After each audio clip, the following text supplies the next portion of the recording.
How's it going, friends, and welcome to the channel. In this video we are going to be looking at Arma Hobbies Mark IIb Hawker Hurricane. We'll also be looking at oil stains, one-man army masks, tissue paper dope patches. So grab yourself a brew and a bicky and let's get into this build.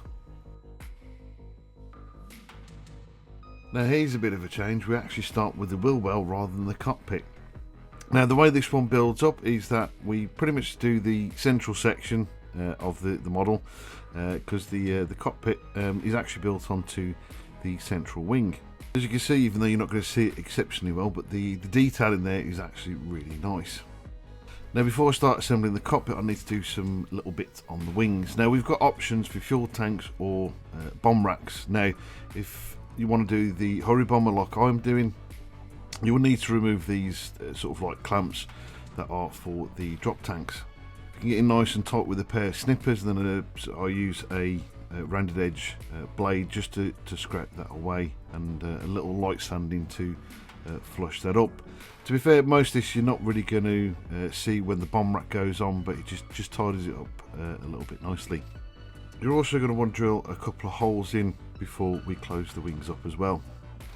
We can then move on to gluing the wheel bay in as well. You'll also want to be putting in the little bits, blocks there for the two outboard machine guns as well as the landing lights. Once those are done, we can put the top wings on and then we can start building up the cockpit. The cockpit builds up really nicely and really easy, and also has some really nice detail to it. It's one thing with this kit, it has got an exceptional detail. As you've seen at the start, showing you the fuselage and wings, it just riddled with, you know, beautiful detail. I then painted the cockpit with XF16 flat aluminium. Then it was a dark brown pin wash just to dirty up the cockpit a little bit and pick out all those little details. So as we move to the seat belts, I've decided to use these HGW seat belts. I've used them before and I found them to be an absolute pain in the backside, and this time was no exception. I do find it funny it says easy solution, and they are far from it. They don't often make a hell of a difference to the detail. They stick out a lot more than the photo etch ones, but the instructions are terrible to follow, and trying to feed the strapping through the buckle sometimes is an absolute pain in the backside. So I've heard a lot of people, you know, say that they love them, and that's fine, but I struggle to get on with these. But I will admit they really make a lot more difference and look a bit more realistic compared to the photo etch one. With that done, I can then put the fuselage with the wings, and the fit here is absolutely fantastic. Even the two fuselage halves, they were pretty much good. I think I'd put a few nicks in on cleanup. So I had to fill those in a bit later, but that wasn't too much of an issue. With the rear lower fuselage, there is two different types, so be careful when you're putting these in that you're putting the right one for the right version that you're doing. It's only a subtle difference for it, but just be aware of that. The other thing I had to have a little bit of a fattle with was the elevator at the back. I think they just made it a little bit too tight in the mould. So I just did a little bit of a faff with that. And there's nothing major, just a little bit of a shaving of plastic to get that to seat nicely, and then it quite nicely fitted onto the rear part of the fuselage. And after that, obviously the tail went on as well. Now, it's just a bit of a quick question for everybody, and I think I already know the answer, but I'm not sure what this is. I believe, or I reckon it's a gun cam, but if anybody knows any differently, please let me know in the comments down below. But basically that bit goes there. So, yeah. So I'd added some gun barrels. They just come with a couple. They're just like little rods.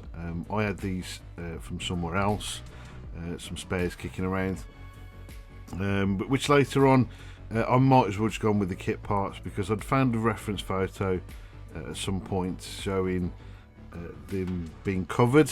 So normally you'd have the dope patches across the gun ports, and with the outboard one there was a bit of a square patch, but the other one was basically just shoved around it. So we'll get onto that in a little bit. Also need to add the I'm going to call them exhaust shields. Obviously it doesn't go over the exhaust, but this is basically for the night fighting, and that little shield there will protect the pilot's eyes from the massive glow coming from the exhaust, which obviously plays havoc with their night vision. Only thing is with them, there isn't a very specific location for these to go into, so it's a bit of eyeballing. Now with this version, because it has the bomb rack, the one gun is deleted, so I'd initially used a bit of sticky foil tape, but then replaced that with a little bit of copper sheeting because it just looked a little bit better. Again, that wasn't something that was actually put into the instructions, it was something I found out later on doing a bit of research. Now as we get onto the painting, you can see I've done a bit of a pre-shade, a mix of fancy colours for no particular reason whatsoever. It's just sort of stuff I'd seen other people do, and I thought I'd give it a little bit of a go. Now because everything on this has been painted apart from one decal that will go on the nose, I've used one man army masks for all of this, and obviously since I've done the roundels first, basically if I do it this way around, there shouldn't be too much of a lip around the roundels, and they should, you know, blend in really nicely with the rest of the paint job. Now as you can already see, I've used a I think it was a medium sea grey if I remember rightly. The instructions are really good with the colours, they even give you the Tamiya colours, which sometimes is a little bit, I find, rare. But I've done the lighter colour first obviously, and I've used some AK masking putty. Now I'm 50-50 with this. I mean, it's quite good putty, it goes into all the creases and crevices really nicely, but over time it tends to slip, so if you do use it, particularly on this, and I tend to keep stuff masked for quite a long period of time, and this isn't very good for that. I normally use blue tack, but for the size of the marking area, I haven't got enough blue tack at the moment, so I use this. But you can see it's going a bit very shiny, and but as you're looking, so you can see the difference there in it.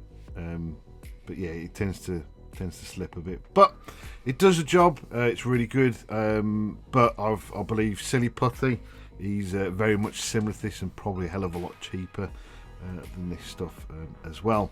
But as you can see, what I was doing before, I was giving very light layers to try and show that pre-shading underneath, and this is probably the first time, potentially ever, but for definitely in a long time, it's actually worked for me, because I tend to go a little bit too heavy.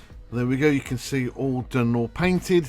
I had bought the One Man Army prefixes for this, but I'd actually bought two, both of which were the wrong size, so in the end I used some vinyl mask to stencil out the original decals and put the red prefix on there.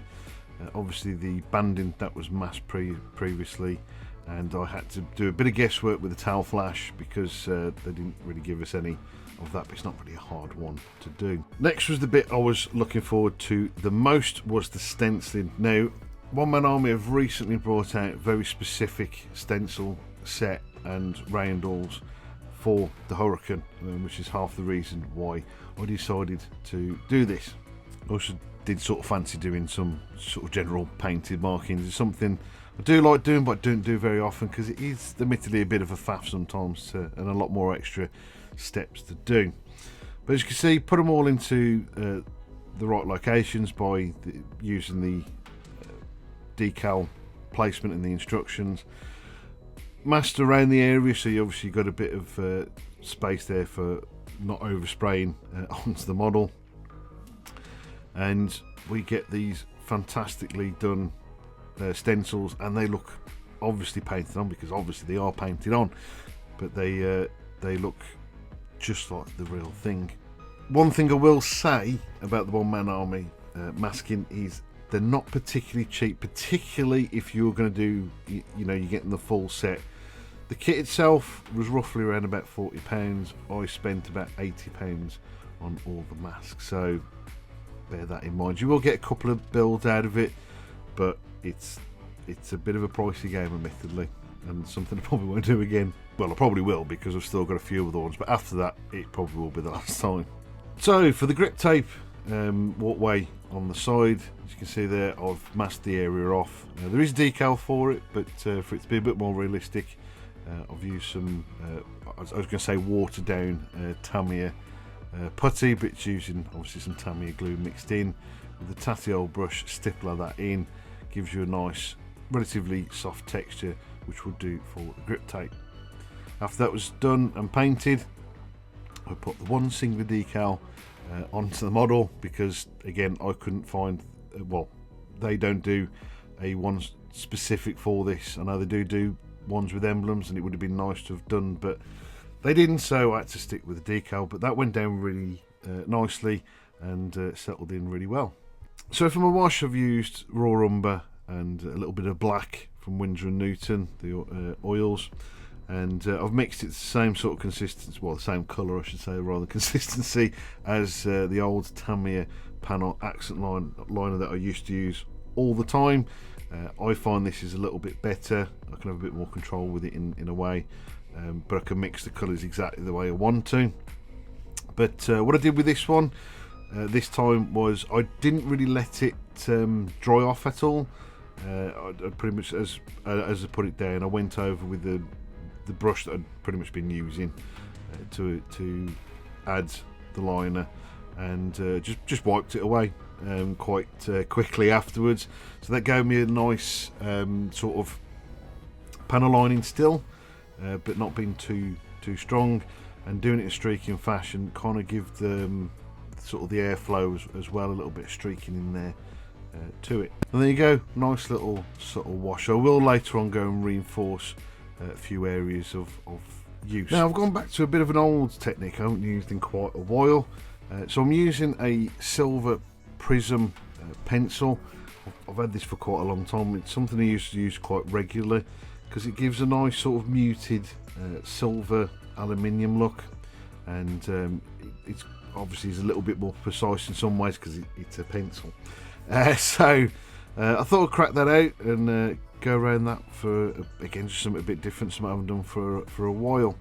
The thing is, you've got to be careful with doing chipping on the Hurricane, is making sure you hit the right areas, because not all of the panels are aluminium. Particularly the top half of the aircraft actually is a wood finish, and a couple of the rear panels to the engine cowl are also usually doped fabric panel. If you can find some reference photos of a Hurricane stripped down, that will help you out a little bit as well. Now for the oil streaks, again using a lot of reference photos for this to get these accurate, and very simple technique. As you can see, I put a bit of a splodge down of the oils and sort of arced it around for particularly that lower area, and then with a flat brush I basically just sort of blended it really, and stroked it round, something like that, one of those two words maybe, to give us that sort of old layer of oil, and then obviously going again with a fresher looking oil streak. If you want to later on after varnishing, we can always go over that with a little bit of gloss just to make it look like it's fresher oils. Now for the oil colours that I use for this, again I'm using actual oils for this. Thanks to Scale Model Cafe that helped me out with this one. I've used a brown, a yellow and a green, and mixed it to an oil looking colour. I won't tell you exactly because I tend to just fettle and make it, you know, do it by eye and sort of make it look what I think is accurate. So yeah, but just have a bit of a play around with it. It's I've had hit and misses a lot of the time with it, so it is a little bit of a playing around game. One thing I didn't haven't shown here, again from references, this is obviously from a bit later on, but there's some sort of streaking up the higher part of the from the wheel wells. That was using the same thing, but I just kind of like blended that in more than giving it a very strong sort of running oil look. Now obviously, because during the war most aircraft operating off grass runways, and I kind of wanted to add that into the model a little bit. So for this I've used burnt umber, which I think gives actually quite a nice sort of kind of a mud look to things. This was heavily concentrated obviously over the walkways, which obviously crew and pilots would be walking across, and I did sort of stretch it across the rest of the wing. Again, the impression of crew rearming and having muddy boots across it as well. And around the tail area, what I did was give the impression of one of the times maybe on takeoff or landing, there was a little bit of wet mud there, and it's splashed up the back. Around the wheel area itself, I blended that in a little bit more because I felt that it was just a bit too kind of stark and needed a little bit more of the mud around there. And on a guess and sort of some of the photos that I've seen of them, it looks a bit more dirtier around that area, which obviously makes sense. So I blended that in and then gave it another little bit of a speckling over the top to just sort of reinforce the splodges that have been chucked up on different occasions. So it's all about layering basically for this one. And as I did do a little bit at the back of the main undercarriage and the lower wing as well. I will also say, because I know I haven't mentioned this at all, but between the painting stage and the weathering stage, I've used Winsor & Newton's satin varnish for this. I find it's a nice happy medium of being able to move the oils around and a little bit of gripping to the model as well. For the dope patches around the gun ports, I've used tissue paper just soaked in PVA glue and just put them across, and they do sort of tend to sink in slightly to the gun ports, which makes it a bit more realistic. In the past I've used Tamiya tape, which also works quite well, but it is a little bit thick and sort of sticks out a little bit proud, so I decided this time to use some tissue paper or crepe paper for this, and I think that works a lot better. As you can see, the outer gun ports, guns sorry I should say, and as you can see that one I'm painting sticks out obviously quite a lot prouder, and on the reference photos I've seen, they just sort of seem to have just shoved it around the gun just to make sure it's all completely covered, and the other one has a patch more because it does sit a little bit further in. I did actually make that one a little bit too large, I think, but I was trying to make sure it went around the weapon properly. But then as you can see, I've painted it in a red, which is sort of like the red dopey patches that you will see on the over the gun ports. And really, with that detail, apart from obviously the bombs being added onto it, that's pretty much it for this build. Okay, my friends, so it's nearly time to show you the finished model. But beforehand, I'd like to say a massive thank you guys to watching the video. I do hope you have enjoyed this one. It's been a fantastic build. It's a really nice kit. I'm going to be looking at doing this one again with the 4 cannon variant at some point in the future. In the future, there's definitely another Hurricane coming in 30 seconds. It'll be the Revell one. We're looking forward to doing that one. But I'd like to also thank channel members for supporting the channel. If you'd like to support the channel further, there are links in the description down below, like obviously channel members, buy me a Ko-fi, and there's also a PayPal link if you wish to do so. But liking, subscribing, commenting on the videos makes a massive difference to the channel as well. So whichever you do to choose, I do honestly really appreciate it from you guys. But anyway, without further ado, again, I will thank you once again for watching the video, and again, hope you have enjoyed it. And here's the finished build, and I'll catch you again soon.